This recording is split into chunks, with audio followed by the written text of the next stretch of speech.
بسم اللہ الرحمن الرحیم۔ السلام علیکم ورحمۃ اللہ وبرکاتہ۔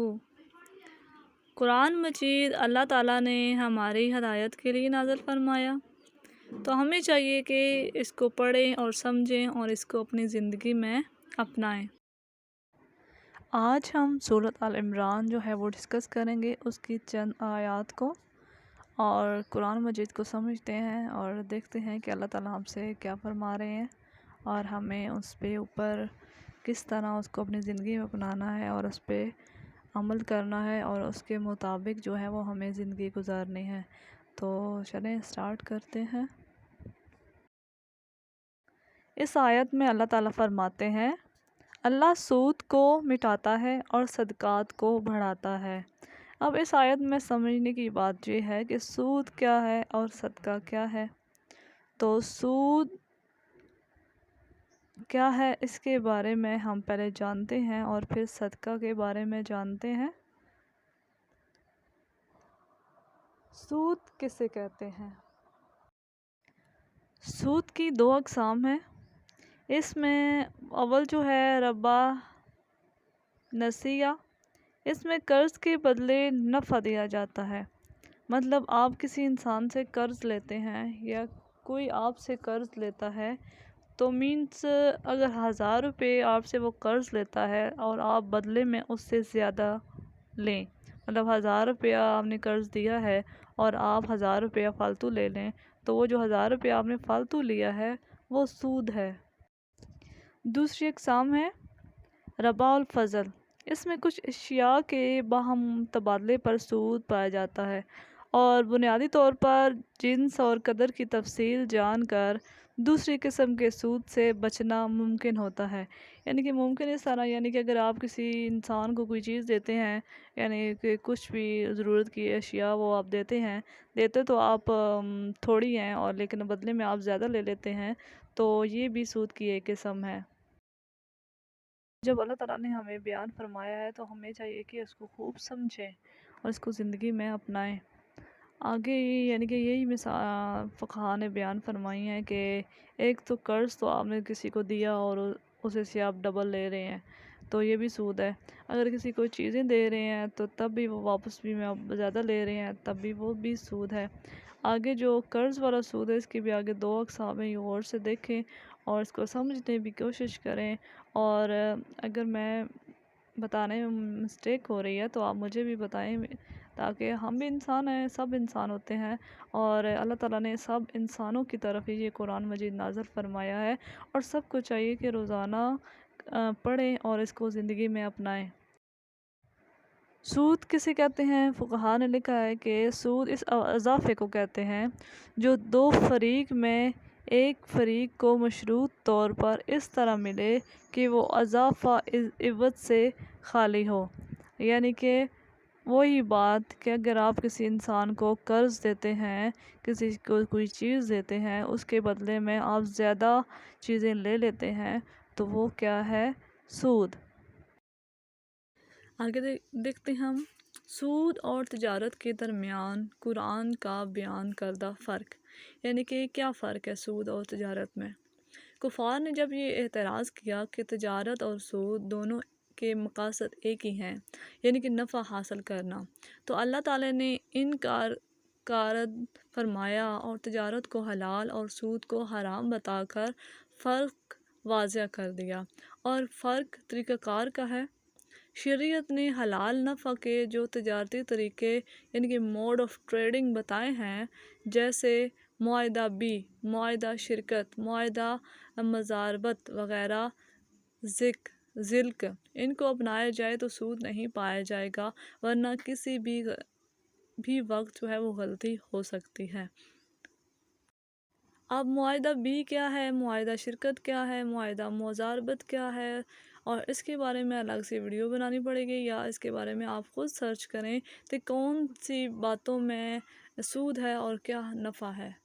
اب اس میں نفع کے بارے میں سوچیں تو نفع تو وہ ہے نا، یعنی کہ ابھی ہم کوئی چیز فروخت کرتے ہیں، کوئی چیز بیچتے ہیں، یعنی کہ آپ نے وہ کوئی چیز لی ہے تو اس کے اوپر آپ نے 10% لگا کے وہ آپ نے چیز سیل کر لی تو وہ نفع حاصل ہوا۔ لیکن سود کی ڈیفینیشن آپ نے پیچھے بھی سمجھی ہے کہ کیا ہے سود، اور اس کو زندگی میں کیسے اپنانا ہے اور اس سے کیسے بچنا ہے اور خود کو اب جہنم سے کیسے بچانا ہے۔ آج کے دور میں بہت ساری ایسی ایپس آئی ہوئی ہیں اور جس میں آپ کچھ نہیں کرتے، مینز آپ ابھی جیسے بہت ساری ویب سائٹ ہے، بہت ساری اپلیکیشنز ہیں، مثال کے طور پر یا انشورنس پالیسیز ہیں جس میں آپ صرف 10 سے 12 ہزار یا سالانہ 5 ہزار یا 6 ہزار روپیہ جمع کرواتے ہیں اور کچھ سالوں کے بعد آپ کو وہ لاکھوں کے حساب سے ریٹرن ہو جاتے ہیں، لیکن آپ نے اس میں نہ کوئی محنت کی ہوئی ہوتی ہے اور نہ ہی آپ نے کچھ یعنی کہ کوئی چیز لی ہوئی ہوتی ہے یا کوئی سیل وغیرہ بھی نہیں ہوتی ہے۔ تو یہ کیا ہے، کیا یہ سود ہے یا نہیں، اس کے بارے میں سوچنا آج کے انسان کا کام ہے۔ کے دور میں بینکوں جو نظام ہے، بینک میں بھی 2 قسم کے اکاؤنٹ ہیں جی۔ ایک ہے جی جس میں سود نہیں لگتا اور ایک میں سود لگتا ہے، کرنٹ اکاؤنٹ اور سیونگ اکاؤنٹ آئی تھنک۔ اور اس میں جو پروفٹ لگتا ہے وہ پروفٹ کہاں سے لگتا ہے؟ آپ نے تو فرض کریں 1 لاکھ روپیہ رکھا تھا، تو آپ جب وہ آہستہ آہستہ اس کے اندر پیسے انکریز ہو رہے ہیں، وہ کیوں انکریز ہو رہے ہیں؟ بینک کا مقصد صرف اپنے پیسوں کو ہم سیو رکھنا کہتے ہیں کہ ہم چلو جی بینک میں رکھ لیے تو ہمارے پیسے جو ہے وہ سیو ہو گئے، تو لیکن جو ایکسٹرا پیسے لگ رہے ہیں وہ کیا ہے؟ وہ سود ہے نا، اور ہاں ہمارے ہاں اس کو پروفٹ کا نام دیا جاتا ہے۔ ابھی تک ہم نے جانا سود کیا ہے، اور اس کے متعلق مزید جاننے کے لیے آپ اسی چینل میں ڈسکرپشن میں لنک موجود ہے، اور اسی چینل میں ایک ویڈیو سود کے متعلق موجود ہے جس میں اللہ تعالیٰ نے جو قرآن مجید میں ڈیفرنٹ جگہوں پہ سود کے متعلق بیان فرمایا ہے، اس کو پڑھیے اور سمجھیے اور زندگی میں اپنائیے۔ اب ہم دیکھتے ہیں کہ صدقہ کیا ہے۔ صدقہ وہ ہے کہ اللہ تعالیٰ نے ہمیں مال دیا ہے اور اللہ کے راستے میں خرچ کرنا صدقہ کہلاتا ہے۔ مطلب کوئی غریب ہے، کوئی لاوارث ہے، کوئی ضرورت مند ہے، کوئی مسکین ہے، اس کی ہیلپ کرنا، ٹھیک ہے، یہ ہے صدقہ۔ اے انسان خرچ کر، اللہ تجھ پر خرچ کرے گا۔ رسول اللہ صلی اللہ علیہ وآلہ وسلم نے فرمایا، اللہ تعالیٰ فرماتا ہے، اے ابن آدم تو صدقہ خیرات پر خرچ کر، میں تجھ پر خرچ کروں گا۔ یعنی کہ اللہ تعالیٰ کہہ رہے ہیں کہ انسان اگر جو صدقہ دیتا ہے تو میں اس کو ڈبل کر کے لوٹاؤں گا۔ یعنی کہ اللہ تعالیٰ کہہ رہے ہیں کہ ہمیں اللہ تعالیٰ کی راہ میں خرچ کرتے ہیں، اور جو نیک لوگ ہیں اللہ تعالیٰ کے، ان کا بھی اللہ تعالیٰ فرماتے ہیں ان کے متعلق جو میرے نیک بندے ہیں وہ اللہ کے راستے میں خرچ کرتے ہیں۔ صدقہ کرنے کے بہت سے فوائد ہیں، اور ان میں سے ہم 10 فوائد وہ بیان کرتے ہیں۔ آفات و مصیبت کے لیے ڈھال، یعنی کہ کوئی بھی آپ پر مصیبت آتی ہے تو اس کے لیے یہ ڈھال کے طور پر آپ کا کام کرتے ہیں۔ عزت و ناموس کی حفاظت ہوتی ہے۔ ہر قسم کی بیماری کا شافی علاج ممکن ہے، یعنی کہ اللہ کے راستے میں خرچ کرنے سے ہماری بیماریاں ختم ہو جاتی ہیں۔ مال میں زیادتی اور برکت ہوتی ہے۔ فرشتوں کا مال میں کثرت کے لیے دعا گو ہو جانا، یعنی کہ جو لوگ صدقہ کرتے ہیں فرشتے ان کے لیے بھی دعا گو ہوتے ہیں۔ دل کی سختی کو ختم کرنے کا ذریعہ ہے، اور اللہ جل جلالہ کا غصہ ٹھنڈا کرنے کا سبب، یعنی کہ جب ہم اللہ کے راستے میں خرچ کرتے ہیں تو بعض گناہ ہم ایسے کر جاتے ہیں جس کا ازالہ ممکن نہیں ہے۔ اگر ہم صدقات کرتے ہیں تو اللہ تعالیٰ کو صدقہ بہت پسند ہے۔ قیامت والے دن بھی انسان یعنی کہ جب جہنم میں ہوں گے تو وہ قرآن مجید میں لکھا ہے کہ وہ یہ ظاہر کریں گے کہ کاش ہم دنیا میں ہمیں واپس بھیج دیا جائے اور ہم جا کے وہاں پہ صدقہ کریں۔ قرآن کی سائے سے پتہ چلتا ہے کہ اس کی صدقہ کی کتنی زیادہ فضیلت ہے۔ ایسے بری موت سے حفاظت، عذاب قبر اور جہنم سے حفاظت۔ آگے قیامت کی آگ برساتی گرمی میں ٹھنڈا سایہ۔ یہ اب محققین نے لکھا تو ہے، لیکن اب اس میں کیا ہے یہ تو اس کی مجھے سمجھ نہیں آئی کہ اگر ایک انسان جہنم میں پھینک دیا گیا، آگ میں پھینک دیا جائے، وہاں پہ صدقہ کیا کرے گا؟ مطلب انسان کو ٹھنڈا کیسے کرے گا؟ تو اس کا اگر آپ میں سے کسی کو پتہ ہے تو کائنڈلی مجھے کمنٹ میں بتائیے۔ وہاں تک ہم نے سود اور خیرات، جو صدقہ خیرات ہے اس کے متعلق جانا، اور اس کو ہم نے زندگی میں کیسے اپنانا ہے، اور ہمیں سود سے کیسے بچنا ہے اور صدقہ خیرات کو کیسے اپنانا ہے، یہ انسان نے سوچنا ہے۔ اللہ تعالیٰ نے تو ہم پر پیغام پہنچا دیا اور ہم نے ابھی سمجھ لیا، اور آئی تھنک آپ سب بھی سمجھ گئے ہوں گے، تو ہمیں چاہیے کہ اس کو اپنی زندگی میں اپنائیں۔ اور عین ممکن ہے کہ اب تمہارا رب تم پر رحم کرے، لیکن اگر تم پھر بھی وہی کام کرو گے تو ہم بھی دوبارہ وہی کریں گے، اور ہم نے جہنم کو کافروں کے لیے قید خانہ بنا رکھا ہے۔ اب اس آیت کو سمجھنے کی ضرورت ہے کہ اگر ہم گناہوں میں یعنی کہ مبتلا ہوئے رہیں گے، خود کو چینج نہیں کریں گے، اور پھر اللہ تعالیٰ بھی ویسے ہی ہمارے ساتھ برتاؤ کریں گے، اور اگر ہم اللہ کے نیک بندے بن کے رہیں گے، اللہ کے ہر بات جو انہوں نے قرآن مجید میں فرمائی ہے، جو انہوں نے حضرت محمد صلی اللہ علیہ وآلہ وسلم کے ذریعے سے ہم تک پہنچائیے، ہمیں چاہیے کہ اس پر عمل کریں۔ اور جن چیزوں کے بارے میں تمہاری زبانیں جھوٹی باتیں بناتی ہیں، ان کے بارے میں یہ مت کہا کرو کہ یہ چیز حلال ہے اور یہ حرام ہے۔ بعض اوقات ایسا ہوتا ہے کہ کچھ لوگ جو ہے نا، وہ خود ہی کیفا لگا لیتے ہیں کہ یہ چیز حلال ہے یا یہ چیز حرام ہے۔ جب تک آپ کو اتھینٹک ایجوکیشن اس کے متعلق نہیں ہوتی تو ہمیں فضول میں بات نہیں کرنی چاہیے خود سے۔ اللہ تعالیٰ فرماتے ہیں، آسمان اور زمین میں جتنے جاندار ہیں وہ اور سارے فرشتے اللہ ہی کو سجدہ کرتے ہیں، وہ ذرا تکبر نہیں کرتے۔ جیسے کہ ابلیس کا اللہ تعالیٰ نے بیان فرمایا تھا کہ ابلیس نے کیا کیا تھا، صرف تکبر کیا تھا۔ تو سب سے ایک جو کبیرہ گناہ ہے تکبر کرنا، یعنی کہ خود کو کسی دوسرے پہ برتری بتانا کہ میں تم سے زیادہ بہتر ہوں، ٹھیک ہے؟ تو بہتر تو اللہ تعالیٰ کی ذات ہی ہے، انسان میں تکبر جو ہے وہ نہیں ہونا چاہیے۔ اور آج کے دور میں ذات پات کے لحاظ سے تکبر ہے، آج کے دور میں کپڑا جوتے اس لحاظ سے تکبر ہے، آج کوئی اچھا کھا رہا ہے تو کوئی اچھا نہیں کھا رہا ہے، بس تکبر ہے کہ ہم آپ سے بہتر ہیں۔ تو جبکہ اللہ تعالیٰ نے اسی تکبر کو ہی بہت برا جانا ہے۔ اگر ایسا نہ ہوتا اللہ تعالیٰ ابلیس سے ناراض نہ ہوتے۔ ابلیس نے صرف یہی کہا تھا کہ میں حضرت آدم کو سجدہ نہیں کروں گا، میں اس سے بہتر ہوں کیونکہ میں آگ سے بنا ہوا ہوں اور یہ مٹی سے بنا ہوا ہے، بس بات تو اتنی تھی۔ تو آج کے دور میں تو ایسے بہت سے لوگ اس طرح کا کام کر رہے ہیں، تو پھر وہ سوچیں کہ انہوں نے اپنے آپ کو کیسے بہتر کرنا ہے۔ اور آج کا دور برانڈ کا دور ہے، میں نے آج اس طرح کے کپڑے پہن لیے ہیں، تم نے تو ایسے ہی کپڑے لے لیے ہیں، میرے تو اس برانڈ کے ہیں۔ تو یہ سب کیا ہے؟ یہ سب تکبر کی ٹائپس ہے نا۔ تو ہمیں اللہ تعالیٰ اس سے بچائے، بس جو چیز کمفرٹیبل ہو نا بس وہ لے لینی چاہیے اور استعمال کرنی چاہیے۔ یہ برانڈ یہ چیزیں کیا ہوتی ہیں، یہ انسان کو اس پہ غور نہیں کرنا چاہیے اور ایٹیٹیوڈ میں نہیں آنا چاہیے۔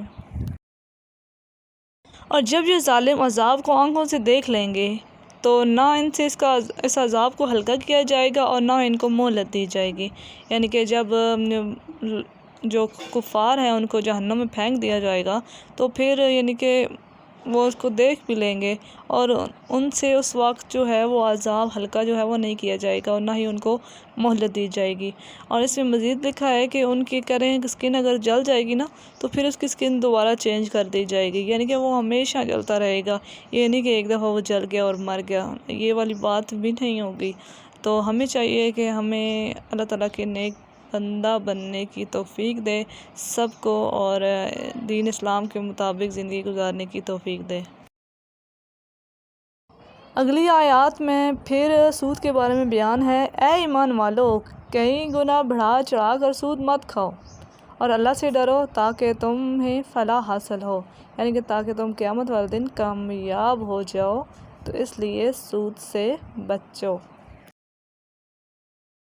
اس طرح جن لوگوں نے نیکی کی روش اختیار کی ہے ان کے لیے اس دنیا میں بھی بہتری ہے اور آخرت کا گھر تو ہے ہی سراپا بہتری، یقیناً متقیوں کا گھر بہترین ہے، یعنی کہ ان کو اللہ تعالیٰ جنت میں بھیجیں گے۔ اور جنت کے بارے میں ہے کہ وہاں پہ جو درخت ہوں گے وہ ان کے اوپر اتنے پھل، اور پھل بھی ایسے کہ وہ ایسے نیچے جھکے ہوئے ہوں گے، دودھ کی نہریں ہوں گی، اور یعنی کہ بہت ساری نعمتیں ہیں، بہت خوبصورت ہے جنت جو اللہ تعالیٰ نے نیک لوگوں کے لیے تیار کر رکھی ہے۔ اور جب ہم کسی چیز کو پیدا کرنے کا ارادہ کرتے ہیں، یعنی کہ اللہ تعالیٰ فرما رہے ہیں کہ جب ہم کسی چیز کو پیدا کرنے کا ارادہ کرتے ہیں تو ہماری طرف سے صرف اتنی بات ہوتی ہے، ہم سے کہتے ہیں ہو جا، بس وہ ہو جاتی ہے۔ یعنی کہ اللہ تعالیٰ صرف اتنا کہتے ہیں ہو جا، کوئی بھی کام ہو تو وہ کام ہو جاتا ہے۔ اور جب تم نے کوئی معاہدہ کیا ہو تو اللہ سے کیے ہوئے عہد کو پورا کرو، اور قسموں کو پختہ کرنے کے بعد انہیں نہ توڑو۔ یعنی کہ جب ہم اللہ تعالیٰ کو حاضر ناظر رکھ کے کوئی عہد کر لیتے ہیں، کسی سے وعدہ کر لیتے ہیں اور قسمیں اٹھا لیتے ہیں تو ہمیں چاہیے کہ ان کو پورا کریں، نہ کہ اس معاہدے کو توڑیں۔ اس آیت میں اللہ تعالیٰ فرماتے ہیں، اس نے تو تمہارے لیے بس مردار خون، خنزیر کا گوشت اور وہ جانور حرام کیا ہے جس پر اللہ کے سوا کسی اور کا نام پکارا گیا ہو۔ یعنی کہ جو بھی جانور جس کے اوپر اللہ کے سوا اگر کسی اور کا نام بھی پکارا گیا ہو تو وہ بھی حرام ہے۔ مردار گوشت یعنی کہ مرا ہوا گوشت، یا خون یعنی کہ کسی جگہ سے گر کے مر گیا ہو، اور خنزیر یعنی کہ سور کا گوشت، یہ سب حرام ہے۔